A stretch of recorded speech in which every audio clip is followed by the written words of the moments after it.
Hi, Eric here from Tenniszon. Today we're talking about what grip size is the best for you. Stick with us. Please take your seats quickly, ladies and In gentlemen. the part 1 of this Thank video, you. we'll figure out how to pick your grip size. It seems simple, but it seems also to be the problem number 1 with people who are choosing or buying a new racket. But honestly, even advanced players these days will ask questions about it because things are changing in tennis like in everywhere else. But today, we're making everything clear. If you came in a tennis store 15 years ago, to pick a racket size would have been pretty easy. We're going with the width of the index basically, and the width of the index between the tip of the finger and the palm of the hand, which basically determine what size we would need. But today, depending on the style of your game, things can change. For a flat hitter who uses almost no effect, you can still use the index system. A larger grip is much better, but for a player who uses more spin, you're going to reduce that space, usually half of an index this time, but as comfortable as you want to go. But why?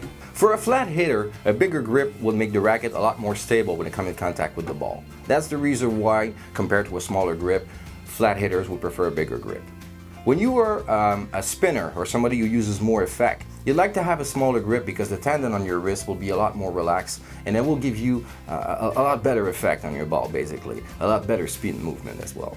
I want you to guys try an exercise. It's actually pretty simple. You're gonna hold your wrist like that, and I want you to open your hand and close it. Basically, when you do that, you can feel the tendon on your wrist. And if your hand is open, the tendon on your wrist are a lot stiffer, a lot more relaxed when it's closed. See that illustrate, well, maybe exaggerated, but it illustrates the difference when you're holding a smaller grip and when you're holding a bigger one. Smaller grip, it will be a lot easier to move your wrist or to make more spin. If you have a wide open hand like this, you're gonna see it's actually a lot harder. In the part 2 of that video, we'll explain how is it possible to alter these grip size. There are ways to make alteration to a grip size, but you have to know that even if it's very easy to make it bigger, it's almost impossible to make it smaller. How do you make it bigger? When you use something like this, a grip enlarger. I introduce you now guys to Jean-Marc. Jean-Marc has been with us since the dawn of time. He's very used to that kind of thing. So I'm going to show a very accelerated video of how is it installed. You have to know a few things about the grip enlarger. First of all, the grip enlarger is precisely 1/8 in thickness, so that would make the grip basically one size bigger exactly. You can install up to 2 on a racket, but not more than that, because after that you're going to lose the sharp edges on the handle, and that's really not a good thing. As you can see, Jean-Marc is using a heat gun basically to make the material melt on the handle. The material will melt and fit perfectly to the handle. Now he's going to cut the excess using a cutter, and basically after that the grip is ready and is exactly one size bigger.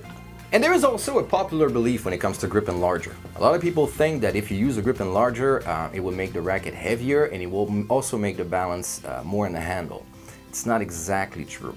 See, you have to know that when companies are building frames for a racket, they're not building different frames for different grip size. They're going to build one frame, and again you use a different grip size for each frames, which means that if you're using a 4 1/4 and you compare it to a 4-3-8, the 4-3-8 will be a little heavier than a 4 1/4 and will be a little more balanced in the handle than a 4 1/4 would be. Therefore, adding a grip enlarger shouldn't really make the difference, because the difference in weight of the material of the grip enlarger and the difference in the weight of the material of the grip should be close to each other.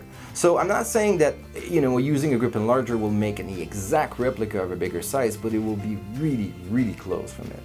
I said earlier it's almost impossible to reduce a grip. There is actually little ways you can cheat on that. You can use sandpaper. It's not really recommended, but you can use sandpaper of a handle. There is a certain material of the handle that will allow you to do that, but again, it's not really a good thing. I've seen some racket handles breaking after that process. The best way to cheat with that is using a thinner grip. For example, the Skinfield Babolat. As you're going to notice, this grip will have no cushion in it. By having no cushion, it will be a lot thinner. By being a lot thinner, it will usually make a grip size grip size smaller. The thing is, you're gonna sacrifice all the comfort with that. You noticing the cushion is not there, losing all the comfort, as we said earlier, will maybe gain a lot of feeling of the racket. So maybe some players will be looking for that. So if you have any doubt, just use a smaller grip. There you go. It was all for the video this week. I hope you liked it. I'll see you next week.